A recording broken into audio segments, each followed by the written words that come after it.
саламатсыздар ма оқушылар?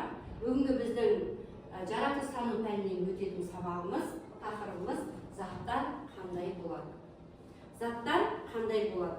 Табиғатта біз айналамыздың бәрін қоршаған нелер? Заттар. Олар заттарға нелер жатады? Қазір біз ары қарай танысатын боламыз. Ең алдымен дененің біз сабақтың мақсаты дененің неден жасалғанын анықтаймыз және заттар түрлі күйде болатынын білеміз. Яғни танысамыз. Зат, дене, сұйық, қатты, газ тәрізді деген сөздерді бүгін біз танысатын боламыз.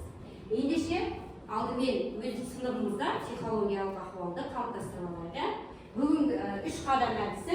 Көңіл күйіміз қандай? Жақсы. Сабаққа дайындықтарың қандай?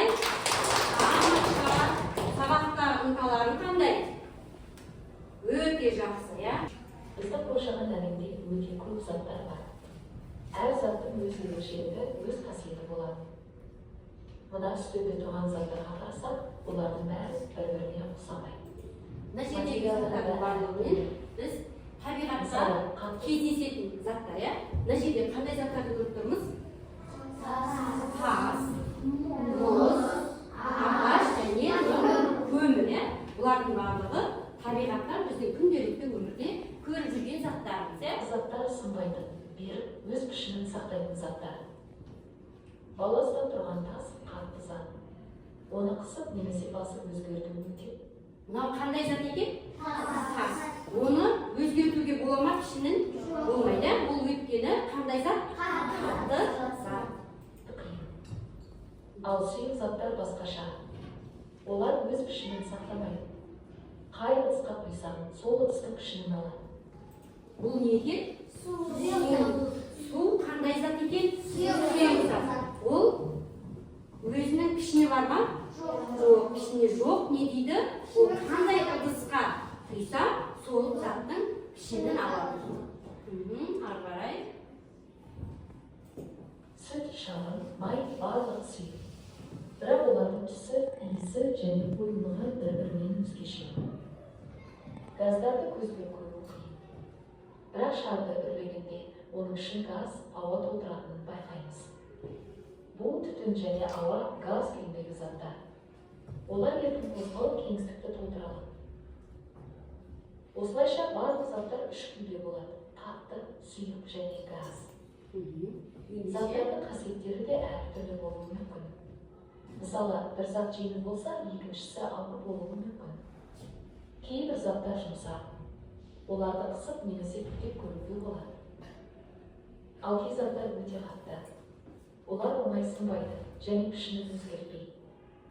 Мысалы, қауырсын өте жеңіл. Ал алма ауырлау. Сол себепті олардың қозғалысы да әртүрлі. Кей заттар суға батып кетеді, ал кейбірі су бетінде қалып тұрады. Бұл да олардың қасиетіне байланысты. Заттардың қатты, сұйық және газ күйінде болатынын білу айналадағы дүниені түсінуге көмектеседі. Ал біз видеодан не түсіндік? Заттардың қандай болатынын түсіндік? Заттар қатты, сұйық және газ түрінде кездеседі екен. Және олардың тағы да қандай қасиеттері бар дейді? Олардың, яғни сұйық заттар пішінін, өзінің пішіні бар ма? Оларды естейді? Пішінін сақтамайды. Қандай ыдысқа құйса, сол заттың пішінін алады дейді. Денелерді, мына жерде суретте көріп тұрған заттардағы денелерді атады.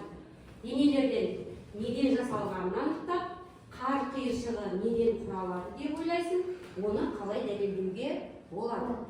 Біз суретте не көріп тұрмыз? Заттар атайықтаймыз. Өшіргіш, қасық.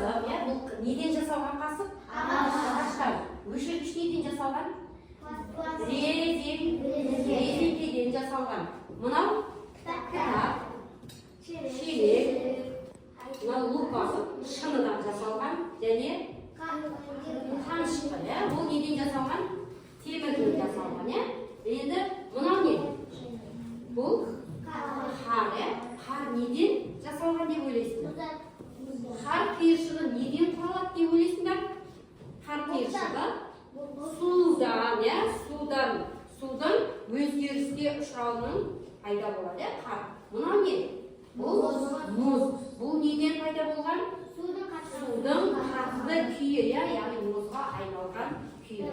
Қар қиыршықтары да ол неден пайда болады екен? Судан пайда болады екен. Заттардың неден жасалғандығын көруге болады. Заттар, яғни резинкеден, ағаштан, кітаптар неден жасалады? Қағаздан, қағаз неден алынады? Ағаштан алынады. Темір, бұл да табиғи зат қой, мынау ше. Бұл да темірден жасалады. Мынау не зат? Лупа, оның шыны, жаңа айттық. Келесі, бізді қоршаған барлық нысандар дене деп аталады. Дене заттан құралады. Мысалы, суреттегі қасық дене, ал оның қаты ағаш дейді. Яғни кез келген заттың несі болады дейді? Дене, заттан, дене, кез келген дене неден құралады екен? Заттан құралады. Мысалы, бұны алдымыздағы не мынау? Парта, бұл дене. Бұның заты неден жасалған? Ағаштан жасалған. Ал енді мынау алдымыздағы мынау не мынау? Теледидар. Теледидар бұл не?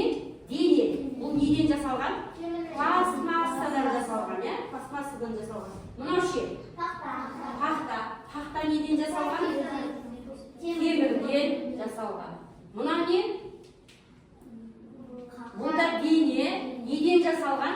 Қағаздан жасалған. Яғни әр денелі дене неден жасалады екен? Заттан жасалады.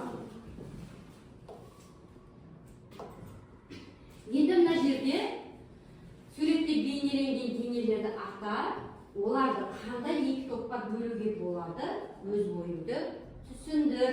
Заттардың шығу тегі қандай, әр топқа ат қой дейді. Мына жерде енді біз заттардың топқа бөлінуін анықтаймыз. Яғни заттар табиғи заттар және жасанды заттар болып екіге бөлінеді. Мысалы үшін мына жерде нені көріп тұрмыз?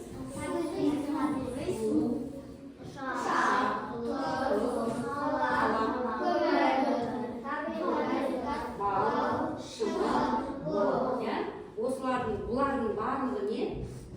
Дене. Дене неден тұрады? Белгілі бір заттан тұрады. Енді осы заттардың неден жасалғанын, табиғи зат па немесе адам қолынан жасалынған, яғни жасанды зат па, соны анықтаймыз. Табиғи су дейді. Бұл жасанды зат па? Бұл не деп ойлайсыңдар? Табиғи зат па? Жасанды зат па? Табиғи су табиғаттан алынған су. Ұшақ өзі табиғаттан жоқ, оны не істеген? Адам қолмен жасаған.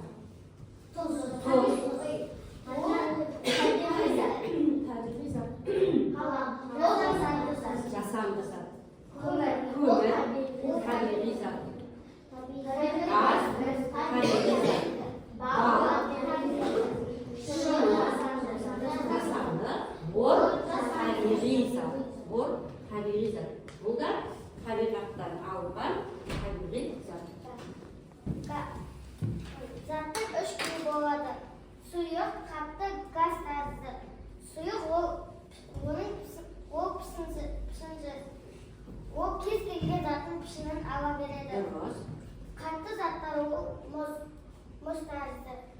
Газ тәрізді ол буға айналады. Өте жақсы. Енді біз бүгінгі сабағымызда табиғи заттар табиғатта кездесетінін және жасанды адамның қолымен жасалатынын білуге, осыған байланысты үш топқа мен мынандай жұмыс беремін. Табиғи заттарға мысал келтіріп топта жаз, бірінші топтың тапсырмасы топтық жұмыс бұл, екінші топтың тапсырмасы жасанды заттарға мысал келтіріп топтап жазыңдар. Топпен жұмыс. Үшінші топ заттың үш күйін жазамыз. Қанекей топта жұмыс жасай қойыңдар. Топта жұмыс жасай.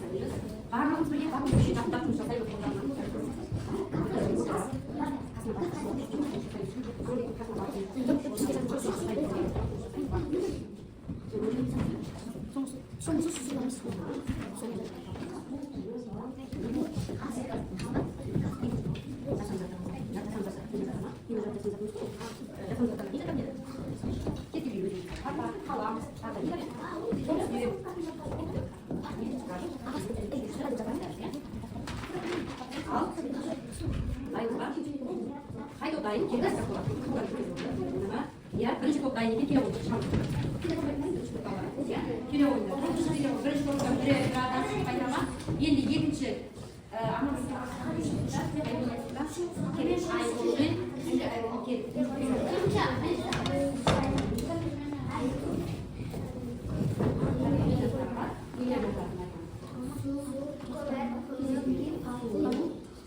Hatta güzel. Bal. Okuyun özür. Tabii zat. Tabii. Gaz. Bular Tabii zatlarga tabiiy zatlarga o'te yaxshi. O'tiramiz. Kelesi qaytib tыңдаймыз, bir-birimizni tыңдаймыз. Kelo. Endi mana to'qqizinchilarga Saçın ışığı. Birincisi suyuq, ikincisi qattiq, uchinchisi gaz tarzida. gaz tarzida turli kezdesizlar tabiatda suyuq kuyinga onun pishini bo'lamas keladi. Sho'xni bo'lmaydi. Qattiq kuyinga Bu pishimsiz. Pishindi. Bu pishini qay keziga o'zgartmaydi. Gaz tarzida. gaz tarzida, ya'ni tabiatda u ish kuyga kezdesi. Kelesi bayimiz bor, to'shqar kela oladi. Barni chiqarsa, ikki odamlarni chiqarib qo'yadi.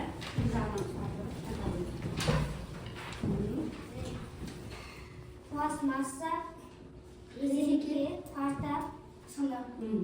Bular ne? Жасанды заттар дейді. Дұрыс па? Дұрыс па?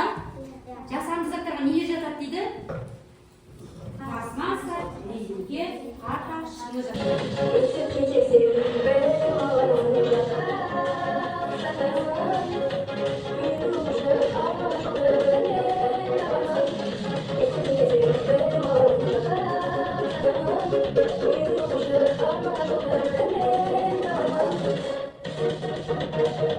Бүгінгі сабағымызды қорытындылаймыз. Қорытындылауда біз бұл сұрақтарға жауап. Ал келесі кім бірінші сұраққа жауап береді? Рамазан кел. Кел, өзіңе қолың басында бол. Енді сұраққа дайынсыз. Кез келген неден жасалады? Заттан жасалады. Бұл жауап. Келесі екінші кел айтып кел. Кез келген неден заттан жасалады. Екінші сұрақ. Кез келген өзіңе ұнаған сұрақ. Заттың қандай қасиеті болады? Заттың қандай қасиеттері болады? Заттың сүйек. Сүйек, қатты, Және газ тәрізді. газ тәрізді қасиеттері бар. Келесі кеш құлақ. Ал балалар, енді бүгінгі сабағымызда біздің өздерінің сабақты қалай түсінгендері туралы рефлексия жасаймыз. Шам арқылы өздеріне не түсіндіңдер, түсінікті болды ма, сабақты жақсы түсіндім, немесе сұрақтарым бар, немесе сабақты түсіндім деген. Келіп әрқайсының өзіне ұнаған және өздерінің сабақты қалай түсінгендері туралы көрсетеміз. Келе ғой бәріміз орнымыздан тұрып